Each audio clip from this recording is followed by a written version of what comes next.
Hello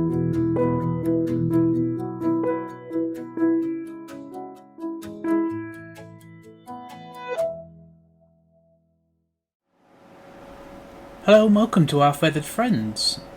So we just had our first 4 chicks emerge from their eggs, and we've named them Furball, Gerbil, Mudball and Coalball in the order that they hatched. So the first 24 to 48 hours after hatching, they pretty much slept all the time. So they used the egg yolk within the egg itself. They absorb that into their abdomen somehow, and then that is used to sustain them for the first 1 or 2 days of life, so they don't need any food or water. Then after those first 2 days, the chicks then start exploring the little or the box that we've put them in, and they find the food, find the water. We obviously help them dip their beak in the water so they know where it all is. And then they're pretty self-sufficient after that. As long as you keep the water topped up and the food topped up, they're going to do just fine.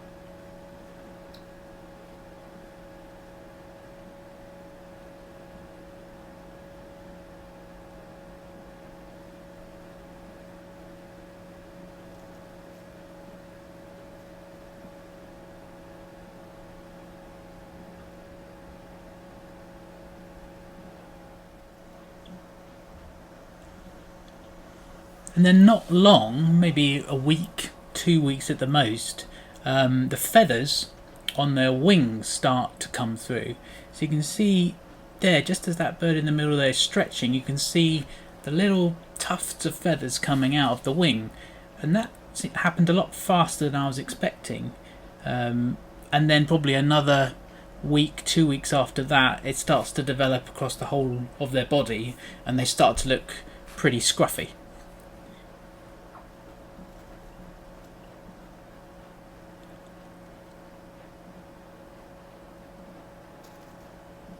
And they like doing the wing stretch and the foot stretch. They do that very often, especially in the first few weeks of life.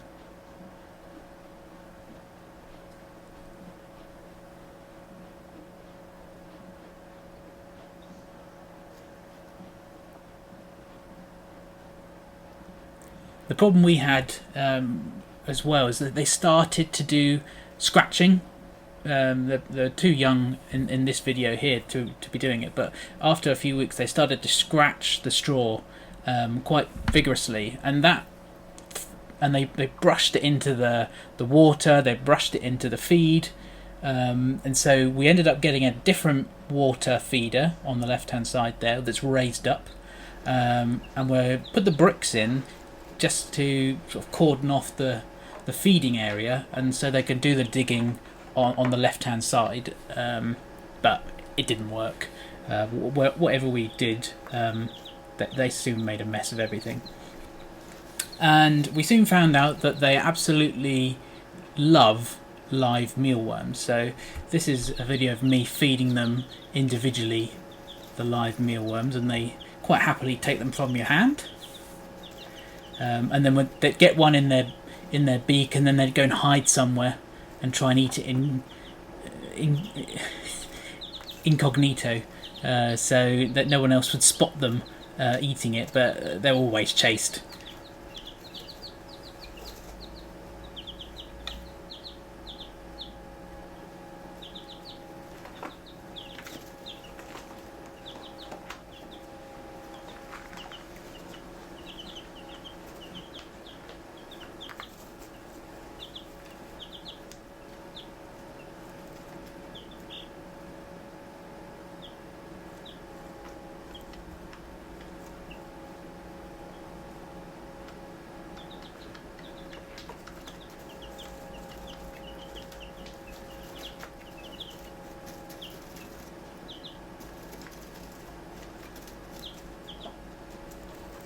Bit of a mad 5 minutes, that one.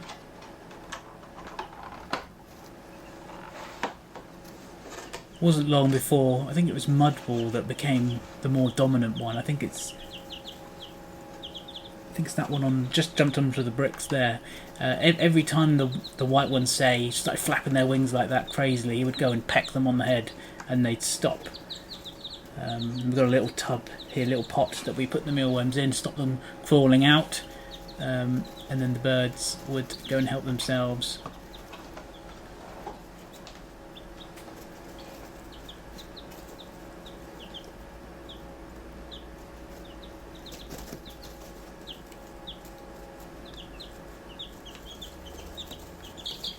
Even now, we've got them outside, as you'll see in the next few episodes. They love mealworms even now. It's going to be their favourite treat.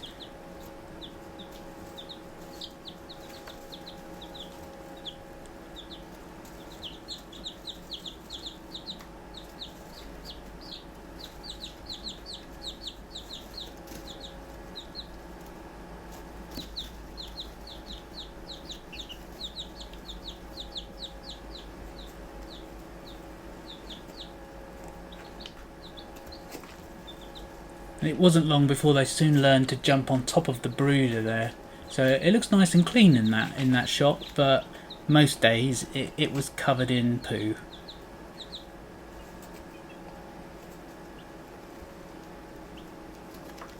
I think you can get... Oh, there you go, he's having a bit of a set to with that one. Yeah, you can get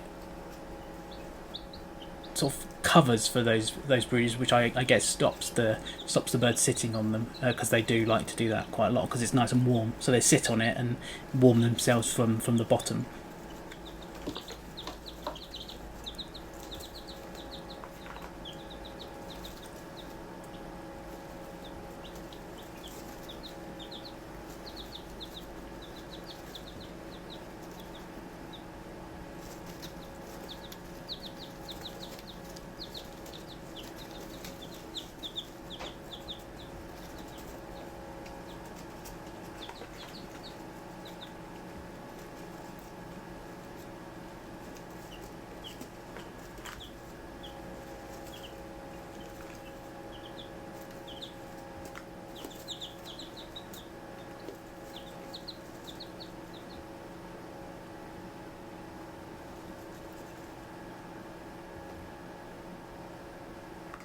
And we also put a pot of sand to enable them to do a bit of a dust bath, and that created all sorts of mess.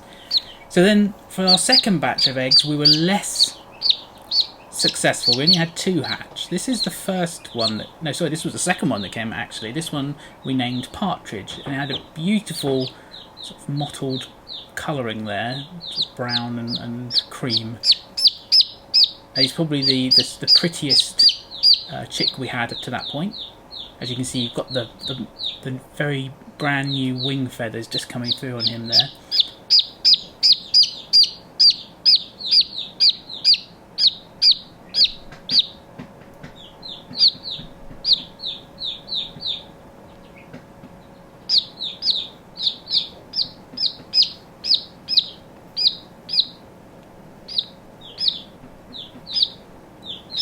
Neither him nor the next one, which we named Penguin, liked being handled nearly as much as the other 4.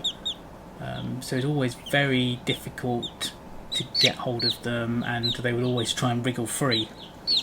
So some obviously more keen on being held than others.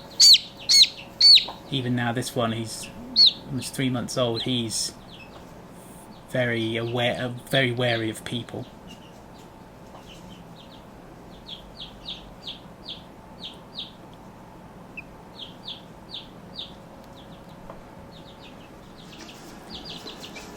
So as I was saying, they're absolutely mad for these things. So we got these live mealworms. They come through the post. We get them off of Amazon. We got them in 500 gram packets, and now we're up to 1 kilogram. and they get through about 1 bag a week. We're probably overfeeding them. We're trying to cut back because they're getting a bit fussy with some of the other foods. We've got corn and oats, I think it is, that they're supposed to be having on a more regular basis, but they're a little bit fussy with them.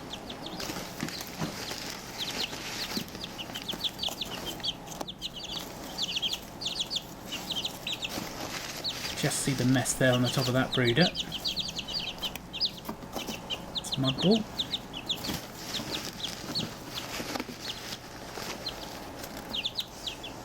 Oops, right, mud ball again.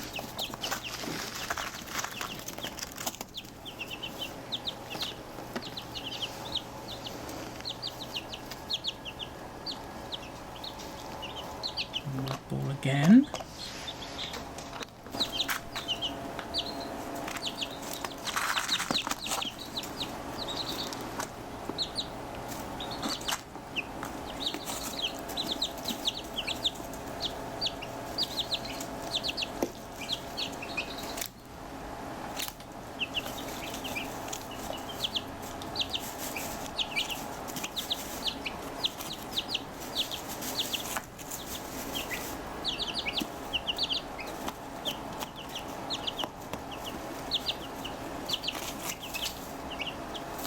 So yeah, we had these tubs of sand that we thought would be a good idea for them to have a dust bath in, and they did make use of it, and they loved it in fact, but putting it inside the house is a really bad idea because it's made our lounge incredibly dusty.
And this one, Gerbil, he liked tapping what we think are the screws underneath the brooder, and it was almost like he was communicating through Morse code.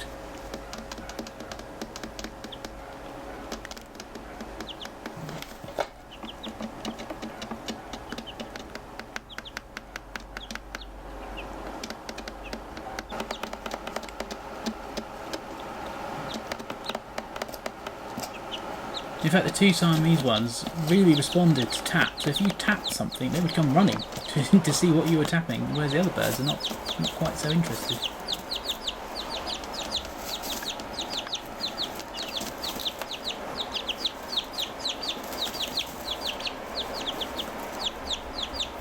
Eat it quick.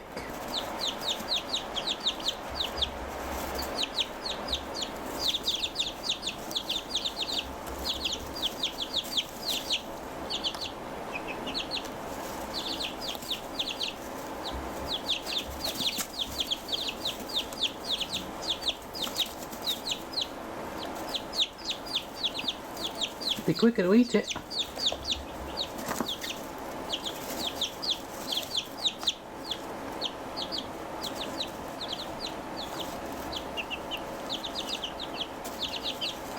He's got to be chased.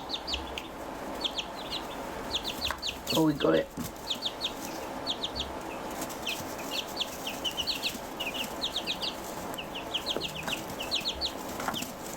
Well, he's got it now. He'll eat it.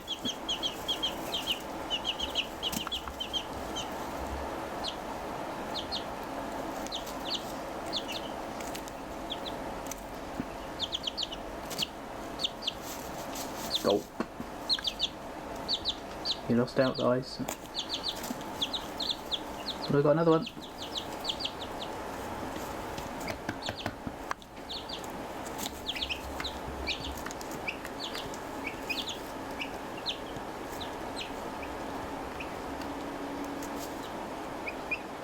No, you got it that time. Well done.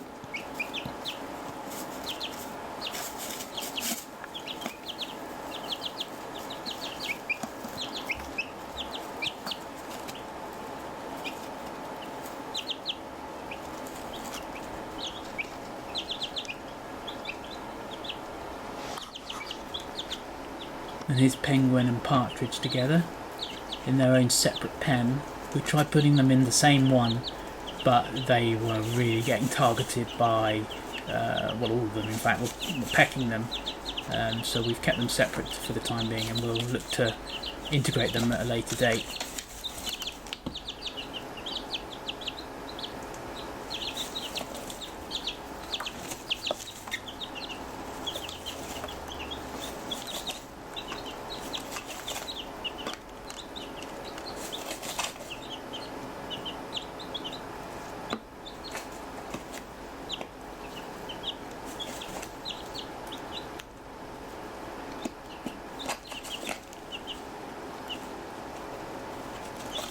Oh, that's the poo posture, wings up.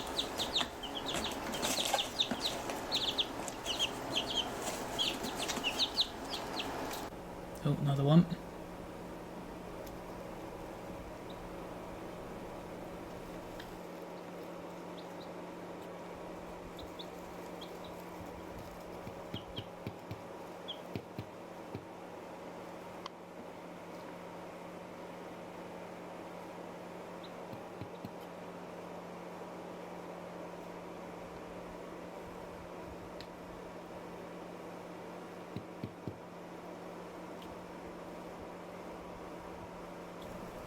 So, first 6 birds settling in. We've just got to work out which one of these are male and which one of these are females, and then we can make some decisions on which ones we're ultimately going to keep.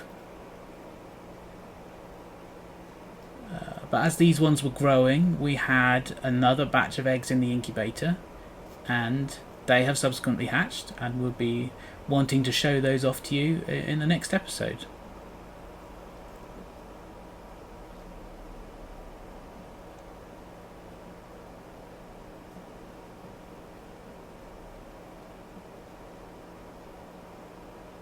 Thanks everyone for watching.